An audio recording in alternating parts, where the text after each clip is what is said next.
Welcome back, everyone. Today we're diving deep into a topic that's been generating a ton of buzz lately, embeddings. You may have heard the term floating around, but maybe aren't quite sure what it means. Well, just imagine a world where computers can actually understand the meaning and nuances of human language. Not just individual words, but entire sentences and even documents. And that's the power of embeddings. So instead of just seeing words as kind of random strings of characters, computers can grasp their relationships, their context, even like emotional undertones. Yeah, like giving computers a sense of meaning, allowing them to process language more like we do. That's incredible. And this ability, it's unlocked so many advancements in AI, hasn't it? From search engines that really get what you're looking for to chatbots that can almost, well, hold a conversation that feels human. Exactly. And today we're exploring the evolution of this tech, from those early breakthroughs to the cutting-edge advancements that are shaping how we interact with machines. Our deep dive today draws heavily on mastering LLM embeddings. It's a really comprehensive guide to the field. I'm excited to unpack this. So, before embeddings came along, how did computers even try to understand language? Think of it this way.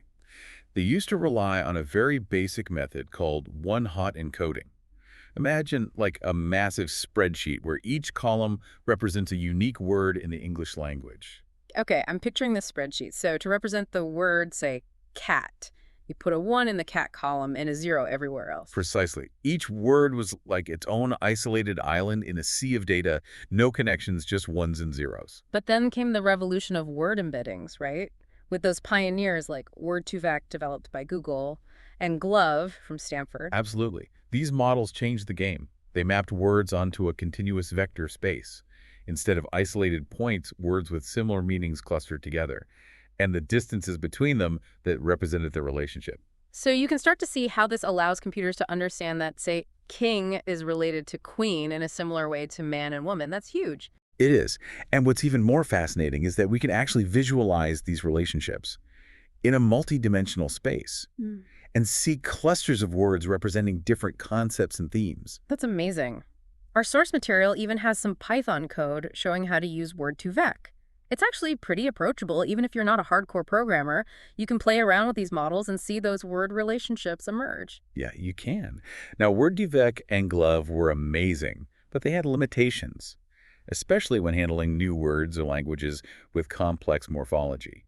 And that's where fast text, developed by Facebook, stepped in. Fast text, what's special about that one? Fast text goes deeper. It considers the internal structure of words. So instead of treating each word as a single unit, it breaks them down into smaller units of meaning. We call these subword units. So, like, if it encounters a new word, it can try to decipher its meaning based on those smaller units, almost like a built-in dictionary that's constantly learning. Exactly. And this is especially useful for languages like Finnish or Turkish, where a single word can be made up of many meaningful parts. Fast text handles those complex languages much more effectively. Okay. I'm starting to see how these early models really laid the groundwork for this deeper understanding of language. But I'm guessing the real revolution was still to come. You're right. The arrival of the transformer architecture. It marked a major turning point in the field of natural language processing. Transformers, that name definitely sounds like a game changer. What made them so revolutionary? Well, transformers introduced this mechanism called self-attention. It allows the model to focus on specific parts of a sentence to understand its meaning more deeply. Think of it like reading a sentence and paying attention to the most important words to get the overall message. So instead of just processing words in a linear sequence, the model can actually analyze the relationships between words and understand how they contribute to the meaning of the whole sentence. That's powerful. It is. The transformer architecture, it typically has an encoder and a decoder. The encoder, that processes the input sequence, for example, a sentence in English. And then the decoder that generates the output sequence, maybe a translation into French. Ah, so that encoder-decoder structure is what allows them to be so good at tasks like machine translation, where context and relationships are crucial for accurate and fluent translations. Makes sense. Right. And actually, the source material even has some Python code that shows how to implement a basic transformer. It's like peeking behind the curtain and seeing how this complex technology works in practice. Amazing. So we're not just understanding individual words anymore. It's about understanding how those words relate to each other, how they contribute to the overall meaning of the sentence. Exactly. And this ability to understand context, it's what lets those chatbots hold a conversation instead of just giving pre-programmed responses. It's also what powers those incredibly accurate machine translation systems, the ones that can really capture the nuances of different languages. Wow. It's amazing to think how far we've come from simply representing words as isolated points in a spreadsheet. It really is. It's a testament to the ingenuity of researchers and the power of these deep learning models to unlock the complexities of human language. And we're only just scratching the surface. Okay, so we've laid the groundwork with these early models and this revolutionary transformer architecture. But how do we take these powerful models and actually make them work, solving real-world problems? Well, that's where the concept of fine-tuning comes in. We don't have to train these massive models from scratch for every single task. We can leverage the vast knowledge they've already acquired and simply fine-tune them for specific applications. Fine-tuning. It sounds like giving these models a specialized education. So instead of just being a general-purpose language whiz, we can train them to be experts in, say, sentiment analysis or question answering, whatever we need. Exactly. It's like taking a high-performance sports car and adding those custom modifications to make it even faster and more agile for a specific racetrack. I like that analogy.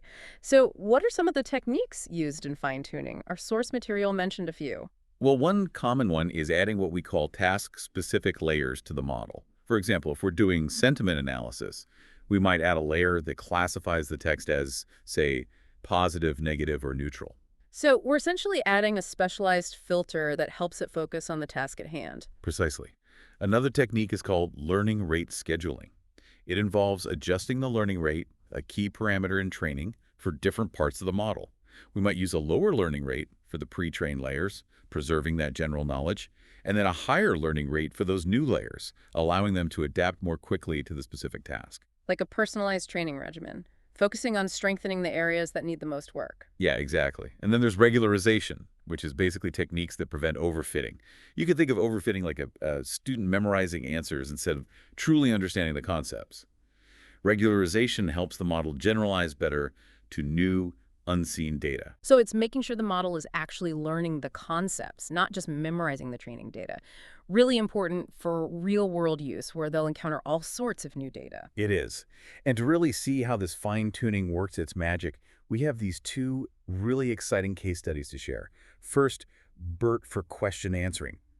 Researchers fine-tuned BERT on the SQUAD dataset, a massive collection of text passages paired with questions and answers.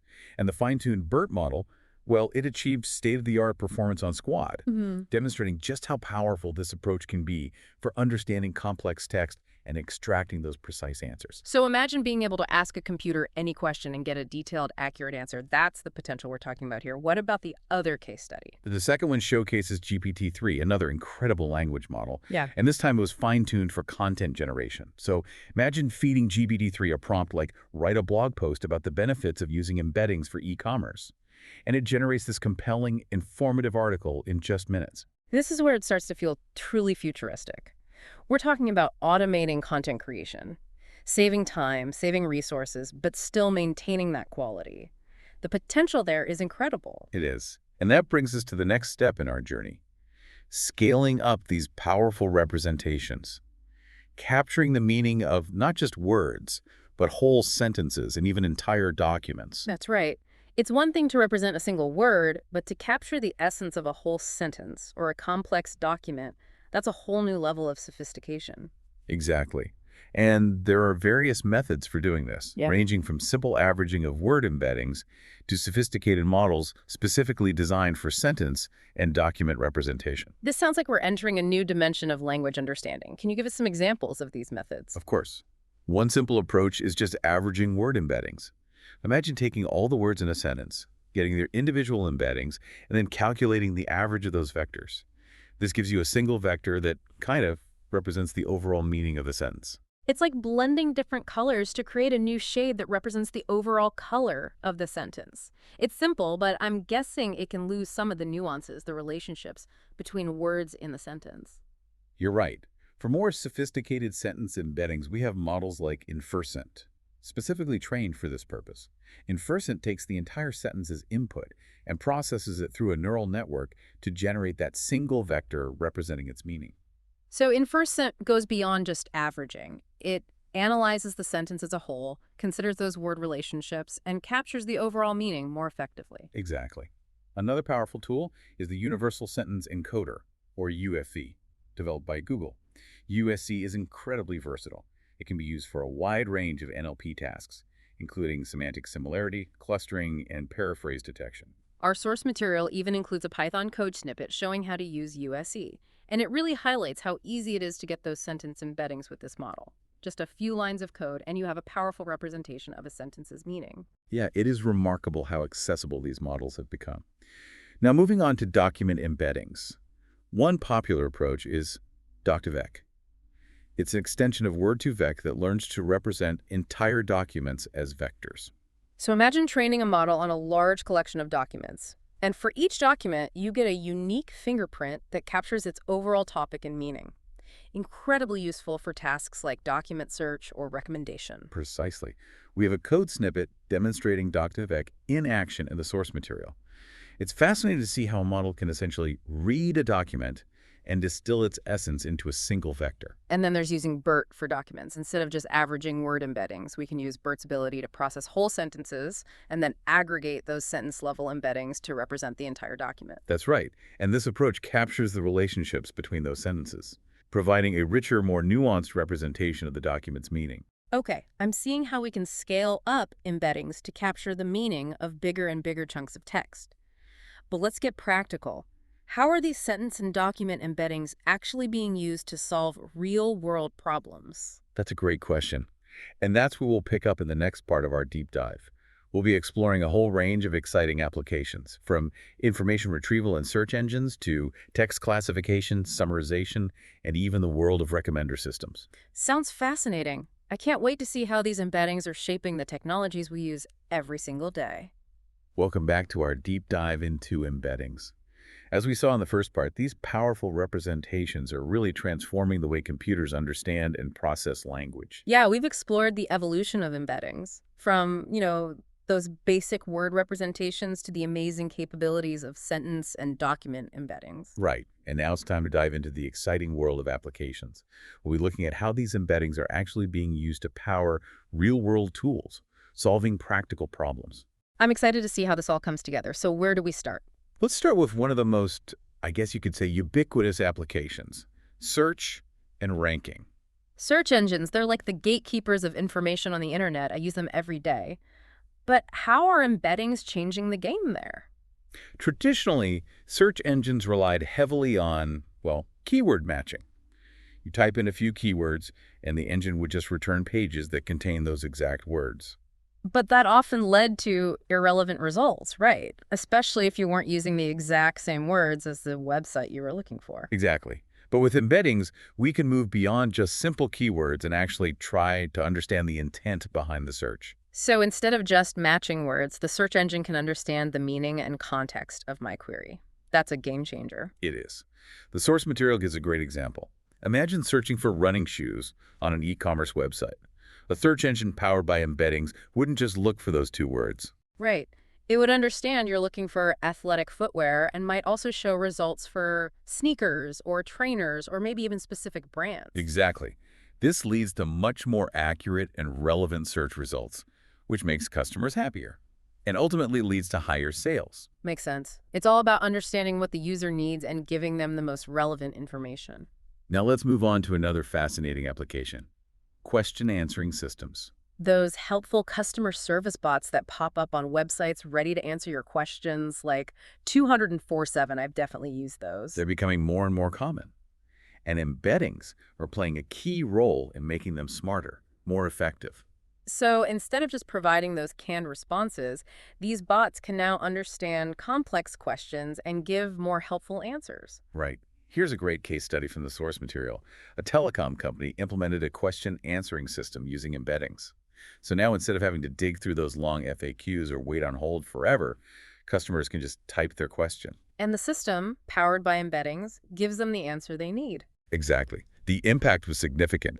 They saw a reduction in support calls, freeing up their human agents, plus a big boost in customer satisfaction. It's a win-win. Customers get faster, more accurate answers, and businesses can operate more efficiently.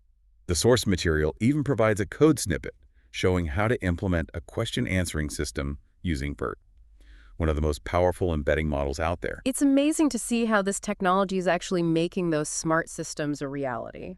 Now, let's shift gears a bit and talk about something that's, well, near and dear to a lot of us, recommender systems.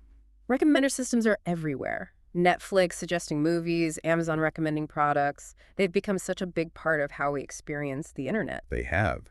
And embeddings are powering a new generation of recommender systems, ones that are more personalized and effective than ever before. So traditionally, recommender systems relied on techniques like collaborative filtering, looking at what similar users liked and making recommendations based on those patterns. Right. But with embeddings, we can go so much deeper. Imagine a movie streaming platform that not only looks at your viewing history, but also analyzes the actual content of the films you've watched, extracting the themes, genres, actors, other relevant features. So it can recommend movies that are similar to what you've enjoyed in the past, even if they don't fall into the same genre or have the same actors. Exactly. It's about understanding the essence of what you like and recommending content that aligns with that. The source material has a really cool code example that shows how to implement collaborative filtering using embeddings. It's a great illustration of how this can actually be used to translate user preferences into personalized recommendations. And speaking of understanding preferences, let's not forget about the power of sentiment analysis. Sentiment analysis. Being able to gauge the emotional tone behind text. That's become such a crucial tool for businesses, hasn't it? To really understand how customers feel about their products and services. Absolutely. Businesses are using sentiment analysis to track public opinion about their brands, products, marketing campaigns. Imagine a social media monitoring tool that analyzes tweets, reviews, all sorts of online mentions, just to understand how people feel about a product launch, for example. Right? That kind of real-time feedback allows companies to adjust their strategies, address concerns, improve customer satisfaction. It's all about being in tune with the voice of the customer and responding in a way that builds trust. The source material even includes a code snippet that shows how to use BERT for sentiment analysis. It's a really powerful example of how we can use these embeddings to get insights from unstructured text. Okay, so let's move on to another application that's all about making sense of vast amounts of data. Topic modeling. Topic modeling. It's basically the art of automatically grouping documents together based on their themes or topics. Like, think of a news aggregator that uses topic modeling to organize thousands of articles into different categories: politics, sports, technology, and so on. Exactly. That makes it so much easier for users to find the content they're interested in. It's all about improving that user experience, making information more accessible. The source material includes a code snippet that uses a technique called BERTopic, showing how embeddings can be used for this. It's a great example of how this tech can make sense of these huge collections of text. And finally, let's talk about an application that's become so essential these days: spam detection. Spam filters have come a long way from the early days of just keyword matching. Embeddings are now playing a key role in making those filters much more accurate and effective. I remember those days. Spam filters used to rely so heavily on just matching keywords, and they were so easily fooled. They were. But with embeddings, we can analyze the actual content of an email, not just the individual words, but looking for patterns, characteristics typical of spam. That leads to much more accurate filtering, much better user experience, and it's more secure too. The source material even includes a code snippet showing how to use fast text for spam detection.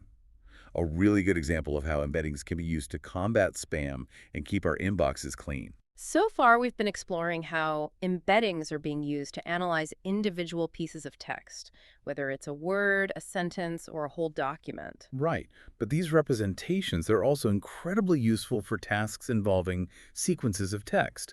Think of things like machine translation, text summarization, dialogue systems. Those are some big areas in natural language processing. I'm definitely interested to hear how embeddings are pushing the boundaries there. Let's start with machine translation, a field that has seen some truly remarkable advancements in recent years, thanks in no small part to embeddings. Machine translation has come a long way from those early rule-based systems, the ones that produce such clunky, inaccurate translations. They did. But with neural machine translation systems powered by embeddings, we're seeing translations that are so much more fluent, natural, and accurate. The source material provides a compelling example. A travel app that uses machine translation to help users communicate across language barriers. Imagine being able to point your phone at a sign in a foreign country and have it instantly translated into your native language. It's a total game changer for travelers. Breaks down those language barriers, makes exploring new places so much easier. I can see how that would revolutionize travel, making it more accessible for everyone. And we even have a code snippet in the source material that shows how to use a powerful model called Marion MT for translation. A glimpse into the tech that's making these seamless language conversions possible. Okay, let's talk about text summarization. Condensing long pieces of text into shorter summaries while still keeping that key information. Text summarization is becoming more and more important in this, information overloaded world. It helps us quickly grasp the main points of long articles, documents, even books. Like those news apps that give you a short summary of a longer article, you can quickly get the gist without having to read the whole thing. Exactly. Traditionally, text summarization relied on what we call extractive methods, simply identifying the most important sentences and stringing them together to form a summary. But those summaries often lacked fluency and coherence, didn't they? They did. But with embeddings, we can go beyond that simple extraction and generate what we call abstractive summaries. They actually paraphrase the text, creating a more fluent, human-like summary. Wow, that's really impressive. It's like having an AI assistant that can read a long document and then explain the main points to you in a way that actually makes sense. That's a good way to put it. The source material has a code snippet using a model called BART for summarization. A good example of how this technology can make information more digestible. And finally, let's talk about dialogue systems, the exciting world of building those conversational agents that can actually interact with humans in a more natural way. Think of those customer service chatbots that are popping up everywhere, answering your questions, helping you resolve issues. With embeddings, we can train these chatbots to really understand those nuances of human language, recognize intent, generate more contextually relevant responses. The source material gives a great example, an e-commerce site that implemented a chatbot for handling those customer inquiries. So this chatbot can answer questions about orders, returns, product info, all that. And the result. A much lighter workload for the human agents, faster response times for customers, and overall happier customers. Makes sense. And to really show how this technology works, we have a code snippet showcasing Dialogue GPT. It's a cutting-edge model for dialogue generation. A fascinating glimpse into the future of conversational AI. So we've covered a really wide range of applications here, from search and ranking all the way to these dialogue systems. It's amazing to see how embeddings are actually being used to solve these real-world problems, creating these innovative solutions. It is. But as with any powerful technology, it's important that we use it responsibly. In the next part of our deep dive, we're going to go back to those code examples and give you a hands-on look at how you can start experimenting with embeddings in Python. Looking forward to getting into the code and seeing how these amazing applications come to life. Welcome back to our deep dive. We've made it to the final part of our exploration of embeddings. We've talked about the theory, the applications, and now, well, it's time to get our hands a little dirty, right? Time for some code. Exactly. Throughout our discussion, we've sprinkled in some snippets of Python code just to give you a taste of how these concepts are actually implemented. And now we're going to revisit those snippets, break them down a little, show you how to start experimenting with embeddings yourself. So fire up those Python interpreters and let's have some fun. Sounds good. Where do we begin? Let's go back to that word-to-vec example from earlier. Remember, word-to-vec was one of those groundbreaking techniques, the one that maps words onto a continuous vector space. Right. So words with similar meanings end up closer together, and the distance between them, that represents their relationship. Exactly. The code snippet we showed, it uses the GenSum library, a popular Python library for NLP. Here it is again. Okay, yeah. So this code, it demonstrates how to train a word-to-vec model on a simple set of sentences, and then how to get the embedding for a specific word. Right. It starts by importing the word-to-vec class from GenSum. And then we define our training data, which is just a list of sentences. Okay. Each sentence is a list of words, like cat sat on the mat. Gotcha. Then we create the word-to-vec model. We pass in those sentences and set some hyperparameters. Hyperparameters, those control things, like the dimensions of those embeddings, the size of the context window, right? Yeah. and things like the minimum frequency of words to be included in the vocabulary. Got it. Once the model is trained, we can grab the embedding for a particular word, like cat in this example. And that embedding, it's a vector of numbers that represents the meaning of that word, at least according to the model. Exactly. Pretty cool. It is, yeah. Lots of information packed into that single vector. It is. Now let's move on to the Universal Sentence Encoder, or UUSE for short, which can actually generate embeddings for entire sentences. Right, USE. A powerful model captures the semantic meaning of sentences. So important for things like semantic similarity search, right? And paraphrase detection. Absolutely. The code we showed uses TensorFlow Hub, a platform for sharing those pre-trained models. Here's that code again. Okay. First, we import the TensorFlow Hub module. Then, we load the pre-trained USE model from TensorFlow Hub. And then? We define a list of sentences, the ones that we want to get embeddings for. Gotcha. And finally, we get those embeddings using the embed function. So the output is a tensor with those embeddings for each sentence, which we can then use for all sorts of different tasks. Exactly. Now let's shift gears a little and look at an example of fine-tuning, specifically fine-tuning a pre-trained model like BERT for sentiment analysis. Fine-tuning. That lets us take a really powerful model like BERT and adapt it to a specific task, like, say, classifying movie reviews as positive or negative. Exactly. And here's the code using the Hugging Face Transformers library. Okay. This code first loads the IMDb movie review dataset. Then it loads a pre-trained BERT model and a tokenizer. Right. What happens next? It tokenizes the dataset using the BERT tokenizer. Then it sets up those training arguments and creates something called a trainer object. And then we use that to fine-tune the model. Got it. So after training, we'd have a BERT model that could actually classify movie reviews. That's pretty cool. It is. For our last code example, let's go back to that question answering system using BERT. Right. The system that uses a fine-tuned BERT model to answer questions based on a given context. Right. So this code, it loads a pre-trained BERT model, specifically one fine-tuned on that squad question answering dataset, and then it defines a context and a question. Okay. Then it tokenizes those and passes them to the model. And the model outputs scores for the start and end positions of the answer. Exactly. And then the code finds the tokens with the highest scores, converts those back to text, and boom, you have your answer. Amazing. So there you have it. A little glimpse into the power of embeddings and how we can use them to build all these amazing applications. We really have covered a lot of ground in this deep dive, from those fundamentals of word embeddings to the cutting-edge applications of LLMs. It's been quite a journey. It has. And we've seen how they're transforming how computers understand and process language. And we've had a chance to explore the code that makes it all happen. Right.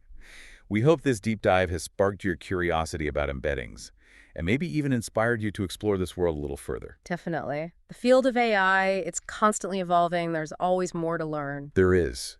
So keep experimenting, keep pushing those boundaries, and who knows, you might make some incredible breakthroughs yourself. That's a great note to end on. Thanks for joining us on this deep dive into embeddings. It's been my pleasure. Until next time.